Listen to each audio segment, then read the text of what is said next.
Now you are leading Thailand operation. Share us a little bit. What are some of the key challenges, concerns that you face during your stay in Thailand? I think it just to come back to the pace, being able to structure. Kia as a corporation always look for building the right foundations. Obviously, we have some expectation. We need the foundation to be secure for the next 10 years, 20 years. If you would look about what Kia stands for in many parts of the world, really the value which was a little bit old-fashioned in the past, the value for money, I think those days is very important. You want to make sure that the money you place is going to be value for money. And this is where Kia stands for in many parts of the world, the right value for money. So I think I always invite consumer, come to visit a Kia showroom. You will understand what is the global standards of Kia in terms of how to run a showroom. You will meet, I would say, the very dedicated people working at every showroom. They spend every day being available to welcome customers. And I think ultimately it's very worth to do a test drive. สวัสดีครับผมวรวุฒิวาริการ CEO Autospinn วันนี้ในช่วง Hot Seat เราจะไปพูดคุยกับทาง Kia Sales ประเทศไทย VP Product แล้วก็ Marketing คุณ JD สวัสดีครับ สวัสดีครับ This is Korean company and you doesn't look Korean. Tell me a little bit about yourself. So you're very right. I believe you will hear that from me. I'm a French guy. So French citizen, study in France, work in France at the early stage of my career in a French car maker. Obviously, at that time it was Peugeot. And for some reason it happened that I've been curious to try a new car maker. And I decided to join Kia some years ago when it was early stage of Kia in France. How long ago was that you joined Kia? A bit more than 15 years ago, yeah. Right, okay. So you start your career in France? France, yeah. And then? Then it was France for some years, moving to Italy a little bit, then coming back to France, going back and forth to Germany. And then when I was working for Kia, I believe I was spending maybe every other month a long trip to the headquarters in Korea, in Seoul, right. Understanding a bit better how the company would function, how to collaborate better. And throughout all the trips in Korea, and building relationship, which matters, when you need to get deeper collaboration, better understanding. At that time, you could imagine that it was still very far. Let's say messaging communication was not as it is today. Understand. So it was mostly building human connections, and then coming back to France, working for Kia in France. I have just one question. What was your first position at Kia in France? I was managing what we call product management. Right. So basically understanding the portfolio that could be available from different factories obviously in Korea or in Europe, and understanding which product could match with French customer expectations. And then you study, you understand a bit better product specification, pricing. It gives a very good, I would say, sense of deep analysis before you take a decision. Understand. But not every product guy 15, 16 years ago can make it this far in the career. Are there anything that you feel and you believe that you always have in yourself that bring you this far in your career? So something I would think of, and something I will discuss with the team most of the time is, the stretch to go beyond. You do the product management, and okay, how about understanding a little bit better how the product can be properly displayed on digital platform? Then right. You learn a little bit more how to make sure the journalist expert will comprehend precisely what you want your product to be talked about to customer. And then you explore a little bit more PR perspective, communication toward journalists. So all this kind of, I just call it the sense of curiosity. You're curious about something, you go a bit beyond, you do the extra mile, and then you gain knowledge. And I think throughout the years you gain a bit of skills, and then you get it a bit more rounded, a bit more agile, and it will help to cope with new situations. If it happens that, for instance, you move to a new country and you just need to sort out something totally new. So in that sense, I think it simply helps to learn throughout the years, and then you have the chance to do a bit more marketing, a bit more PR, and all of a sudden when you have this kind of sort of skills, you have the chance or the opportunity to take another position. The ability to go extra mile is something that you were trained or you born with it? That's a good question. I think it's really, possibly it's in a sense of curiosity. So you want to give a try, and possibly sometimes, you give a try of going abroad. You may not know the country in itself. You may do it and experience and learn from that. So I think it's pretty up to each individual just to take a chance. For the fan that actually watching right now, and to have the pleasure to actually have you on our show, can you actually break your career down into like the first 5 years, the second 5, and the third 5? Actually, it's a good point because it happens And to of me. course, they're gonna go long, but then just want to try to break things into I hope bucket. so. But I would say at the beginning, which I would understand is kind of legitimate, you need to learn. And I was very lucky in my first company having the possibility at that time with the automotive industry to be a little bit more settled, less fast when it comes to execution, to be able to learn about product management, product life cycle, pricing, customer expectations. So I think I got the chance to move from being a student to learn, to get knowledge, and being, I would say, self-confident to tell myself, okay, maybe now it's time to move on. How about I may utilize my knowledge to take a challenge in a new corporation, which may need some, let's say, someone who could maybe fine-tune or accelerate the onboarding of the new brand, like as it was the case for Kia in France some years ago, and maybe getting a kind of win-win situation. A new brand coming to the country, they need to hire someone that could facilitate the integration and the business expansion. After that, I think the big change for me was being a French person, evolving in Europe, still comfort zone. I've been given the chance to give a try to move to Asia. Okay. Assuming that India is part of Asia. So I've been jumping to India, where you could imagine that everything was kind of new, except what is a car, but anything else around a car was new. Obviously, the cultural gaps was immense. Cultural diversity in India is quite something to deal with, I would say.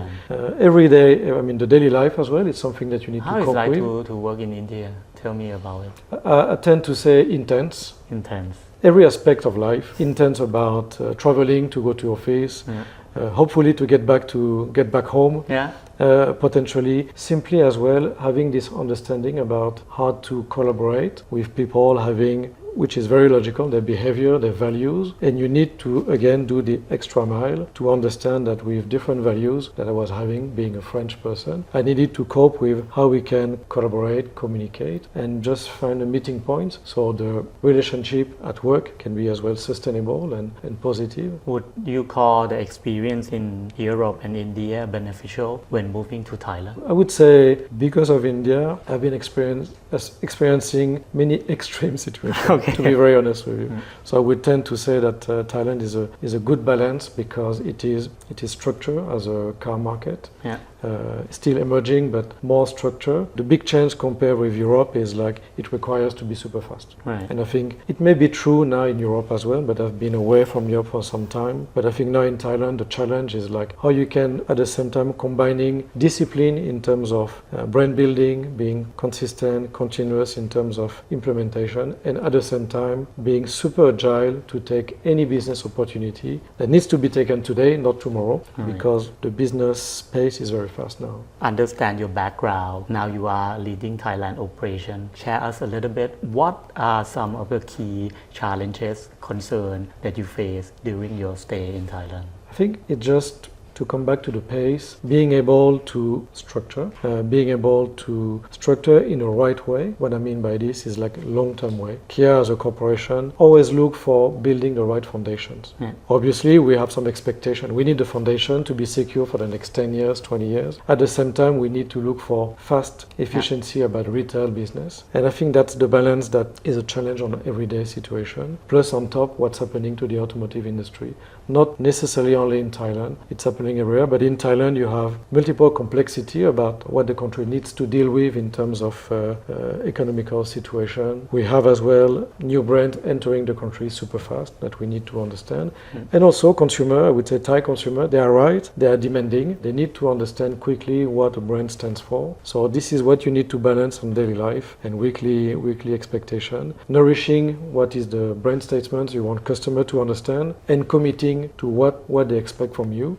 This is where we are quite lucky because in Thailand we have a dealer network. They know Kia, they've been doing Carnival for many years. So we have this good foundation about our dealer partners. They have a good understanding about a Thai family who bought Kia for some time. Now we just need to nourish this simply to go a bit faster when it comes to business efficiency. And now in Thailand we have a spectrum of offer. So we have Carnival now proposed with HEV powertrain. We have the Sorento, which is the SUV, HEV and as well well plug-in hybrid. This is one part of the segment when we can cope with maybe families a bit more mature. The kids, they are a bit older, maybe 10 years older. And we obviously demonstrated the global acceleration of Kia towards EV cars with EV5. So this is a mid-size CSUV that we launched in March 2024. And at the same time in March 2024, we launched our flagship EV9, the first six-seater big SUV fully electric. Reason why we bring it to Thailand, it was really to show that what could be the state of art of Kia can deliver in terms of design, sophistication, and as well a car to be fully electric. We were kind of proud to be the first one to bring it into Thailand, and also it was kind of emblematic. Looking at the EV9, then have a look to the EV5. To come back to the design, this is the same design signature. It means that the sophistication of the design is equal from the most expensive car, if I would call it this way, to the most affordable car. And as well, the same thing in terms of the way we want to demonstrate the relationship with the car. You have what we call the panoramic screen. It's not a detail, but for Kia, we always look into how we can make sure that the relationship between the driver and the car is very intuitive. You don't need to be an engineer to use the car. Anyone can use the car, and this is where sometimes we talk about what is it to be luxury, premium. For me, is well thought. I get inside the car, I feel good, and I know how to use the car intuitively. And this is where Kia decided as a statement not to force customer to say this is how you have to use every car. We try to find a balance in terms of the customer promise that fits with the expectation. Understand. So listen to you. Is Kia moving toward EV or PHEV or the balancing of all the powertrain? No, we have it all, to be frank with you, because every customer wants it all. I really believe it's, again, the automotive industry now is so, I would say, high-paced life that we cannot anticipate every new trend. What we can see in many aspects of the global expansion is like in some part of the world, some customers, they still want mostly HEV, some they move very towards BEV. I think in Thailand, it really depends about the segment coverage. For some segment, you must have HEV, and we will propose it. For some segment, you must have a BEV car, and we will have it. So again, it's mostly about how we can cope with opportunities more than forcing customer to be full buying one powertrain or the other one. We want to give the possibility for the customer to fit where they believe they could fit properly. I just want to tap on a little bit about how you actually educate Thai consumer and build the awareness for Thai consumer, because I see that in the rest of the world, I see that you sponsor like a lot of sport events like NBA. We see Kia actually sponsoring Australian Open and or even like FIFA, but we don't see a lot in Thailand. So can you share us a little bit about that? Things come at the right timing, I would say, to come back to how we try to build up the foundation. So I think at the beginning is like the way we try to do is bringing this global reputation, not to show off, but bringing the global reputation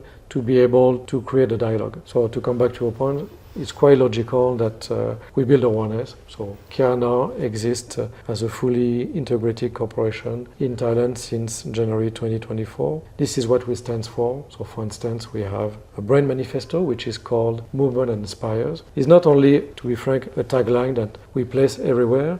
Behind this, which has been behind Movement and Inspires, which has been initiated in 2021, is about how can we challenge ourselves at Kia internally to rethink the design. Then we came up with Opposite United to make sure the design DNA is solid and understandable, and as well can help us to be differentiated. It is as well the way we did rethink, let's say, the customer experience. Possibly Kia in the past was very product oriented, which is great. It means I have many of my colleagues really dedicated to make the right product, studying extensively how to make sure it will fit with the customer. Then the next stage is how we make sure that it fits with the customer experience. So I think this is what the company we look into in terms of expansion. It means how to bring connectivity into the cars, how to make sure that this connectivity is as well interface with the digital experience.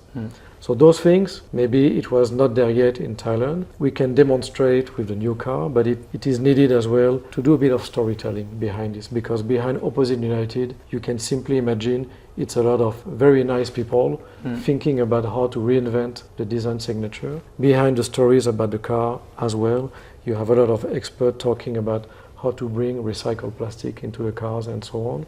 So this storytelling needs a bit of time. Right. Sometime when we want to build, or global is the company, as you refer to, we are then bringing into perspective the sponsoring. Yeah. Kia has been doing global sponsoring events like FIFA and Australian Open simply because it's a car maker which has a mass exposure. So you need as well to be able to, let's say, find a moment of meeting, let's say, a vast population of possible customers sponsoring this kind of global event. And it's great because it gives opportunity for the teams or marketing team in Thailand, for instance, to leverage it, to be able to create this moment of connection, to raise the curiosity of a Thai customer and say, oh, I was not aware, tell me a bit more about it. And then we can have this dialogue and do a bit of storytelling, again, to reinforce how much Kia is capable from a global perspective and how much it can resonate as well locally. Understand. I think you mentioned a big key word I want to try to tap on. You mentioned a lot about trust. I mean, the reason why I mentioned about trust is because like buying a house, still buying a car, it's a big investment. When I talk about trust, it's not only about the car in itself, it's the purchase process, it's the price you're going to pay for, it's the price you would expect after 5 years as well. The reason why I mentioned that we build the foundations is because we want to make sure that we don't interfere or we don't mislead when we talk about mid-term relationship with customer. I buy things as well. I don't want to buy something on Monday and on Tuesday the value is minus 30%. So we try to commit to make sure that resale value, for instance, will make our customer believing that the moment I decide to join the Kia family, if I decide to put this investment, after a few years, most probably there will be the need to resell the car. It will still be the right value for the product. And we are very lucky because the Carnival, for instance, does a good demonstration. Over time, it maintains the right resale value. And as a customer, if I go to want to car, then I don't have any issue to sell the car, for instance.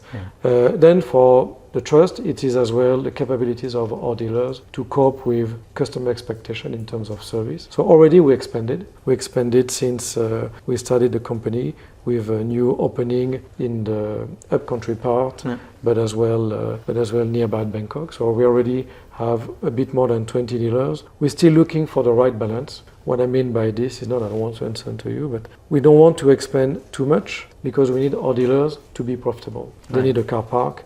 So we want our dealers to be as well a community. They have been doing so for many years. And we want to make sure that each dealer, they are capable to have the right pool of customer to make sure that they can service properly and being profitable. We need our dealers to be sustainable, profitable, because they are the ones being able to leverage brand perspective, the retail efficiency, and this is the way we try to build the business connection in between us and our dealer network. So two things come into play. How do you plan to build awareness going forward? And you mentioned about the price. You know, there's a lot of competition happening in Thailand at the moment, particularly on PHEV and EV. How do you plan to compete? I think I asked two questions in one go. I think about pricing is not. We don't look into being able the most affordable ever. If you would look about what Kia stands for in many parts of the world, US, Europe, Australia, and India now, really the value which was a little bit old-fashioned in the past, the value for money, I think those days is very important. I was mentioning before safety. I think safety, feeling safe, having a safe environment, having a safe place for your families, for your kids, I think is very important value. And value for money as well for me is very important. Those days, I don't think anyone feeling a bit uncertain about what could happen in 12 months if you're entrepreneur, if you need simply to make sure you can support your kids in terms of education, you want to make sure that the money you place is going to be value for money. And this is where Kia stands for in many parts of the world. The right value for money, which needs to be experienced when you get inside the car. And I think that's the same thing we do in Thailand. I would understand we are not the most affordable. We don't want to be at the right place in terms of value, pricing. And it goes through the quality of the product that we inject when we manufacture the product. It goes with the service we provide. It goes as well with the quality of dealers. For instance, ensuring that you can service your car easily because they have the know-how to make your car back to normal, and they have the parts as well. So there is no issue about making sure that you just need the car that you're gonna bring to dealer on Monday morning. You need the car to be ready Monday evening. It will be fine. No risk about this. Okay. And on the awareness part, are you planning to spend more? I think awareness.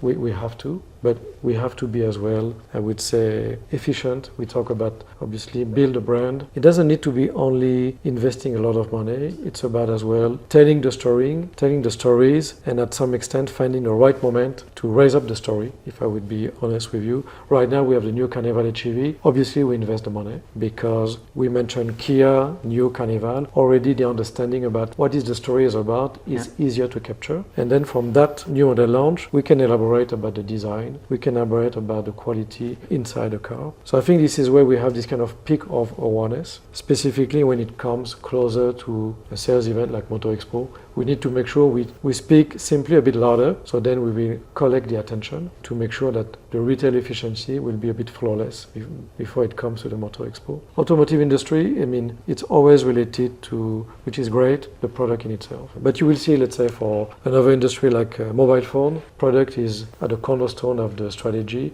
I think this is still what is great about car industry. You talk product, from the product you talk about moments of life, how the product is going to make life of customer better. And this is what we try to expand. Once we launch a new car, we build up awareness. If I would refer to the new Carnival HEV we just launched, we get the reviews from journalists. Obviously, we invest in terms of digital communication. It's great to see that the reach, let's say how much people are exposed, have been multiplied by 10 times. It means that you want or you don't want, on your cell phone, when you scroll, you're going to see something about the new Carnival, and which is very valuable as well, the search. So for now, we're still concentrated about search strategy. We can see a peak as well, that we talk and it resonates because customers, they want to search what is it stands for, the new Carnival, coming to the website. It's not only paying for getting more people on the website. Right now we have a lift of 70% of website traffic organically. It means I want to know by myself. I don't need to be told. So we have all these kind of green KPI showing that the launch of the Carnival goes well. Obviously, the only way to assume that it's going to be well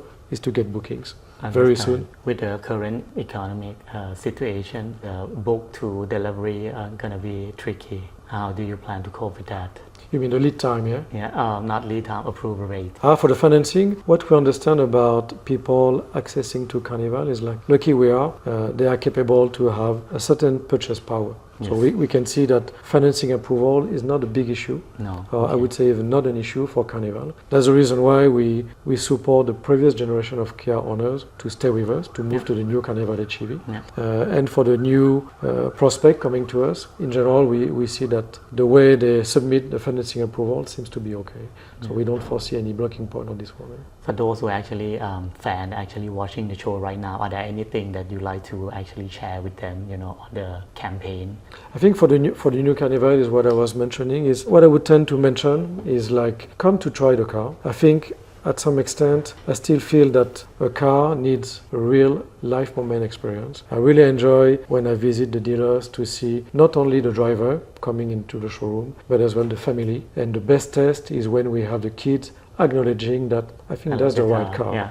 This is great. So I think I always invite consumer, come to visit a Kia showroom. You will understand what is the global standards of Kia in terms of how to run a showroom. You will meet, I would say, the very dedicated people working at every showroom. They spend every day being available to welcome customers. And I think ultimately it's very worth to do a test drive. This is where sometimes you can understand better what's behind what we call perceived quality. You get into the car, you understand quietness, you understand drivability, you understand the soft touch of the steering wheel, the dashboard. And sometimes the luxury which could be hidden behind many lights, sometimes you just need to experience, touch and feel, and then you will understand where is the right value for money. And then for the offers, in general, as I share with you, the offers that we do, they are not only one moment offer. Because to come back to trust, it's an offer that you can get for a long time. 7 years warranty, 7 years assistance, free maintenance for 3 years, or free maintenance for 5 years for Kia owners. So this is the way we look into how to give the right opportunity for a new person buying a new car. Totally understand. Spot on. I want to tap a little bit on the sustainability which you mentioned earlier. What sustainability actually mean for Kia in Thailand? I think sustainability, let's say, if you go from sourcing, so right now, for instance, which is great, because every car maker, I would say, need to comply with regulation depending on where they operate the business. But let's say I would give an example about why Kia, for instance, combining HEV, plug-in hybrid, EV by 2030 the company needs to be able to overachieve 4 million cars, so from 3 million to 4 million, and it goes the right way as of today. And again, it goes to how to answer the demand in different part of the world. In Europe, there is a big demand about EV cars. It's growing as well in the USA. Still, HEV is there. In Thailand, it's still balanced. Depending on the segment, it's HEV, EV. But altogether, this is the way Kia can comply with CO2 emission, combining cars, authorizing, for instance, when you drive a plug-in hybrid, you can drive with EV mode, like the Sorento. It means no emissions if you drive peacefully. Or you can go for fully BEV, no emission at all. So I think this is one way about utilizing the cars to limit the CO2 impact. The other way is like, for instance, in the new EV cars, how the company is managing not only, if I would call it, to do sustainability PR, but to make it applicable for real. Now the challenge of the company was to be able to reuse 20% of plastic into some part of the car. The company is already at 25%. So now you could imagine that some part of the car still having the right touch and feel, the right quality, the right reliability is made of part which has been recycled. So Kia, supporting at the global scale recycling approach, is already managing to hit the challenge and hit the objective about being more sustainable. Totally understand. Kun JD, share me a little bit about your marketing activity and all the sponsorship you put on the mega event like FIFA, like NBA, like Australian Open, etc. Okay, so I would mostly focus about FIFA. You may know that Kia, from a global perspective, is sponsoring Australian Open for so many years, yes. FIFA as well. And when I was in France, I would remember that we were able to bring a football playground at the feet of the Eiffel Tower. Was a great momentum to celebrate the company and the sponsoring activities. I think in Thailand we still need to help Thai consumers to understand that every time they would visualize when they check the shows, maybe as you do, about tennis, about soccer, that when they see the Kia logo, it means behind this, it's a big investment. Right. Not only in terms of sponsoring, but activations. My colleagues in Australia, they're organizing fully activated operations when it comes to Australian Open every January. It's not only to be there, it helps to leverage as well product experiences. It's the same for FIFA. It's how to connect kids with the Kia brand. In Europe, I would believe they will organize football tournaments. So you bring, let's say, families, kids closer to the brand. I think in Thailand we need to go to the stage one. First, this brand, Kia, a global car maker, is the sponsor of FIFA, and we need the Thai consumer to be aware out of it. So I think next year we are going to go for the phase one, if I would call it this way, which is being able, from a communication perspective, to leverage this sponsoring, the awareness about what is FIFA at a global scale, and potentially to bring the success of my colleagues of Kia in US, Mexico, and other parts of the world to be seen in Thailand, and to build a bit of storytelling about this company, Kia, is fully involved about soccer or football activities and tennis activities with Australian Open that we will do as well later on. So that will be the first step for us, being able to talk about and communicate about our sponsoring at a global scale. I kind of look forward, and not only the step 1, but then step 2, 3, and 4 as well. Give me a bit more time, and it will happen sooner or later. For sure, thank you. Everything on time. Thank you very much. Yeah. I appreciate the time that I spent with you. I just want to ask you, for me, for those young fans actually watching the show, if there one of the advice that you can give to them, what would that be? To grow in the career, I think I would come back to what we started with. I think being curious and change is very okay. I understand, and it happened to me some years ago. Change means you need to rethink, you need to challenge yourself, you need to work with the unknown. I think change is very positive. You just find out a bit later. So you need to accept this lead time of struggling, and then you will look back and understand that, okay, fortunately I've changed, and then it brings only positive. So I would advise, embrace the change, be curious, because you can be curious and maybe looking for new career opportunity, from being product to happen to do a bit more marketing or design, who knows, and possibly trying to get things fast, because we have only one life, I believe. So no need to regret for too long. It's good to try to get things done fast. Yeah. Thank you so much, Kun JD. Thank you very much. Super happy to have you on the Thank show. ขอบคุณครับ แล้วก็สำหรับแฟนที่กำลังดูอยู่ตอนนี้นะครับก็ใครที่สนใจเคียร์ก็สามารถแวะไปที่โชว์รูมตามที่คุณJDได้เล่าให้ฟังแล้วนะครับแล้วถ้าเกิดอยากให้เราไปพูดคุยสัมภาษณ์กับใครอีกก็สามารถที่จะติดต่อเรามาได้เลยนะครับวันนี้ขอบคุณมากครับสวัสดีครับ